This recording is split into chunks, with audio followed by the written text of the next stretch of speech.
What's going on, guys? So this is the first video after I switched a 1.5 millimeter thickness pin in the trigger sear area. I'm just test firing it just to see if it farts or stutters, and I have 7.7 gram Grimburg Joules V3s in here.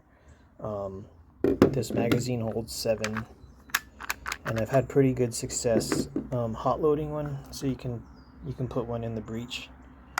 Just drop it down there. Make sure it goes in that little hole right above my finger. Just make sure it goes in there. Load your magazine upside down, because if you flip it over, it'll fall out, that ball that you threw in there. And it's probably like 70 degrees out here right now. I don't really care how hard this is hitting right now. This has a 1 millimeter drilled restrictor, but in the previous videos that I've been using this, it's been kind of like farting or stuttering a little bit. So I'm gonna pressurize this. This has a Crossman 12 gram CO2. This is like the normal way you would operate this launcher. So it's pressurized, no leaking or anything. I tried hitting it with a RIT die, and it didn't really take that well. I'll try it again in the future, but I feel like this is going to be one of the ones that it doesn't stick to. The only other launcher I've had that RIT die didn't work was my TR50. So here's the first shot. 262. I didn't hear any sputtering or anything on that first shot. 250. I think it stuttered a little bit. 230.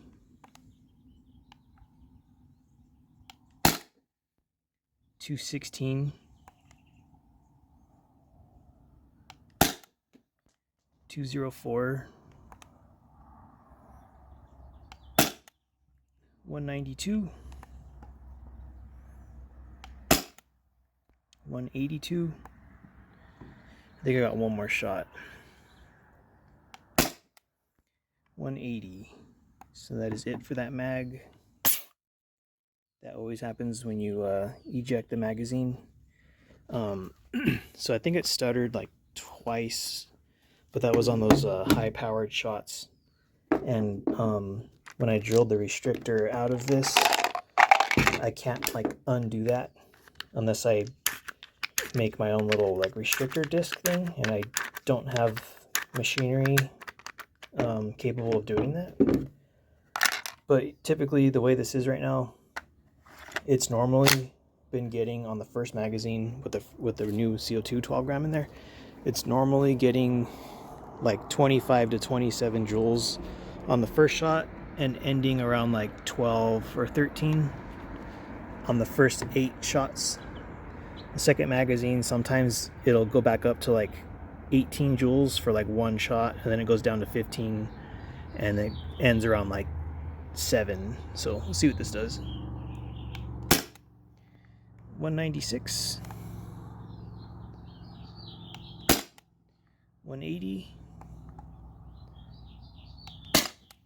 168. 162. 152, 146,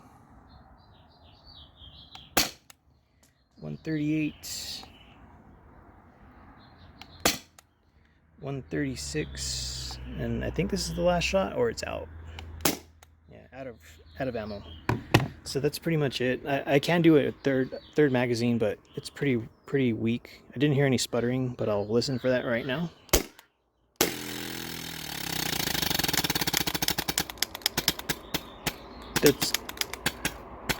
That's pretty normal. That's pretty normal even before I modified this. When the pressure and the CO2 would go down, it would do that. So that's normal. That's expected behavior. And this CO2 is spent. It's all frosty and super frosty. So that is the Pierce. Looks fine. So yeah, I'll keep using this. I have to see if it keeps sputtering, if it gets worse, if it starts just leaking air out all crazy, because it was doing that when stuff was broken in there, but I seem to have fixed it. After I reassembled it, I looked at the screws that I put thread lock on, and the bottom ones were a little bit loose, and 2 of the top ones were a little bit loose, like diagonally from each other. So I'll probably at some point take this thing apart again, try to die it again, and then re-thread lock the screws that are sort of coming loose. I didn't thread lock the barrel a second time because I knew I'm going to take this apart and mess around with the insides again. But anyways, that's it for this video, and here's the cat, and I'll see you next time.